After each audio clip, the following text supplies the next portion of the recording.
मेरी एक छोटी बच्ची है, 5 साल की। और खूब खेलती कूदती है, लेकिन वो अपने मनमर्जी बोलती है। उससे कुछ पूछो तो कोई जरूरी नहीं कि सही जवाब मिलेगा। ये सत्य भी हो सकता है और आपके अनुसार झूठ भी हो सकता है। लेकिन उस बच्ची के लिए झूठ बोलना एक खेल है। जैसे मैं एक दिन घर में घुसा, मैंने उससे पूछा, खाना बन गया? उसने कहा हाँ। मैंने पूछा क्या बना?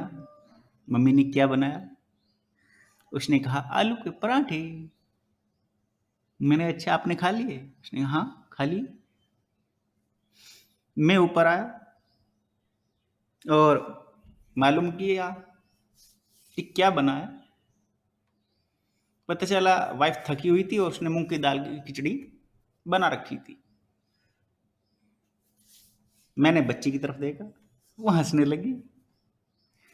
ये जो अद्भुत बात है, अच्छी तो लगी, लेकिन मैं आपसे ये कहना चाहता हूं, बच्चे के लिए एक झूठ एक खेल है। वो उसका लिए एक सत्य है, क्योंकि खेल ही बच्चे के लिए सत्य है। उसे भी समझ नहीं सत्य है या झूठ है, क्या है ये।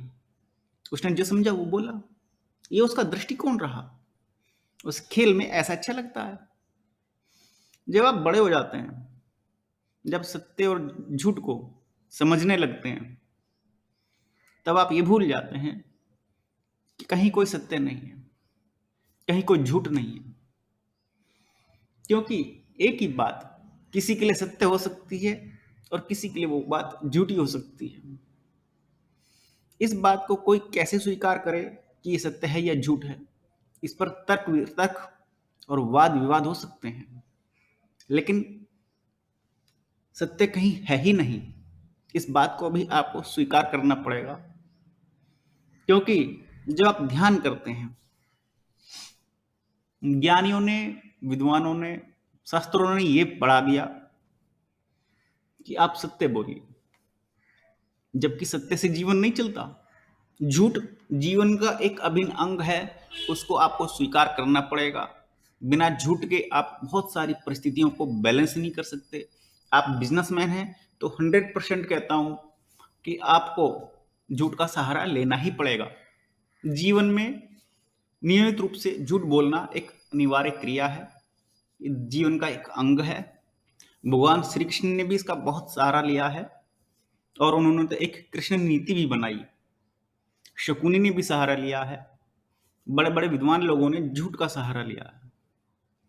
सत्य के आधार पर यदि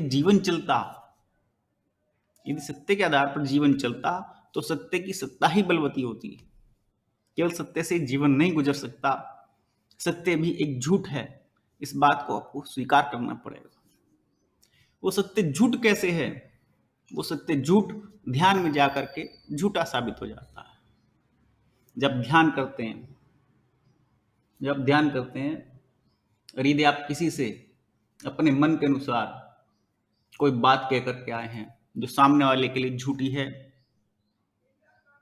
और आपके लिए भी झूठी है, तब आप ध्यान में बैठ करके मन के उस द्वंद्व को सहन करेंगे कि मैंने उससे झूठ बोला, मैंने उससे गलत बोला, लेकिन ये मेरी परिस्थितियों के लिए सत्य था, मुझे बोलना पड़ा। ये मेरी व्यवसायिक मजबूरी है, ये मेरा काम है। बहुत तरह के द्वंद्व एक ही बात को लेकर के पैदा हो जाएंगे। आप इस द्वंद्व को मिटा जो दीजिए, सत्य को स्वीकार कीजिए कि सत्य भी एक झूठ है। मैं यदि उससे सत्य भी कहूं, यदि मैं कस्टमर को, ग्राहक को रेट टू रेट साड़ी दे देता हूं, तब भी वो यकीन नहीं करेगा। वो यही कहेगा कि दुकानदार ने कुछ ना कुछ इसमें से कमाया है, जबकि ये दुकानदार सत्य हो सकता है। क्यों काम नहीं चल रहा, उसने सोचा चलो ग्राहक को रेट टू रेट माल दे देते हैं, कम से कम ग्राहक तो बनेगा। ऐसे मेरे पास कई बिजनेसमैन आते हैं, लेकिन ग्राहक दुकानदार पर विश्वास नहीं करता। वो एक के लिए झूठ है एक ही बात, और एक के लिए सत्य है, तब भी मन दुखता है। तो ये जो अंतर द्वंद्व है, जो मन में भ्रम की स्थिति है, मैं कहता हूं इस सत्य को स्वीकार कर लो कि सत्य भी एक झूठ है, और जो झूठ सत्य बना हुआ है, जो सत्य झूठ बना हुआ है, दोनों आपस में पूरक हैं। दोनों एक दूसरे के बगैर नहीं चल सकते, क्योंकि संसार व्यापार दो व्यक्तियों के बीच में या बहुत सारे व्यक्तियों के बीच में चलता है। तो झूठ अनिवार्य है, सत्य भी अनिवार्य है, लेकिन आपको यह स्वीकार करना पड़ेगा। मैं आपको एक मत देता हूं, आपको एक कथन देता हूं जो शास्त्रों से विपरीत है, कि सत्य भी एक झूठ है। और तो और वकील लोग तो इसको साबित भी कर देते हैं। इससे बढ़कर तो कुछ नहीं हो सकता।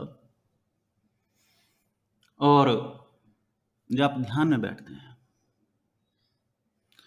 जब आपके सामने ये द्वंद्व उत्पन्न होता है कि मैं सत्य और झूठ के भ्रम में फंस गया हूं, क्या वास्तव में ध्यान करूं, पूजा करूं, ईश्वर की तरफ जाऊं, तो क्या सचमुच संसार छोड़ना पड़ेगा? क्या केवल सत्य बोलना पड़ेगा? सत्य इतना प्रबल है, सत्य के सहारे हम जीवन नहीं जी सकते, जबकि सत्य को ईश्वर का रूप बताया गया है। बड़ी विचित्र घटना है। उस अवस्था में आप ध्यान नहीं कर सकते, ध्यान हो भी नहीं पाने का। आप एक भ्रम में, एक द्वंद्व में, एक मन के विरोधाभास में फंसे रहेंगे। जब आप ये स्वीकार कर लेंगे कि सत्य भी एक झूठ है, और समय पर जैसी परिस्थिति आती है मैं वैसा बोलता हूं, और मुझे जीवन का कर्म करना है। जीवन सत्य और झूठ दोनों से चलता है, दोनों ही अंग अनिवार्य हैं। इनको मैं बाहर रखता हूं और ध्यान में बैठता हूं, तो मेरे मन में ना कोई द्वंद्व है, ना कोई विरोधाभास है, केवल एक ध्यान है, और उसको मैं स्वीकार करता हूं। तब आप ध्यान में बैठ सकते हैं। ध्यान का और सत्य का कहीं कोई लिंक नहीं है। आप इस बात को अच्छी तरह समझ लें, क्योंकि सत्य आपको बाहर से पढ़ाया गया है, झूठ आपको बाहर से पढ़ाया गया है, जबकि ध्यान आपके अंदर से उत्पन्न होता है। तो ध्यान और सत्य का कहीं कोई संबंध नहीं है।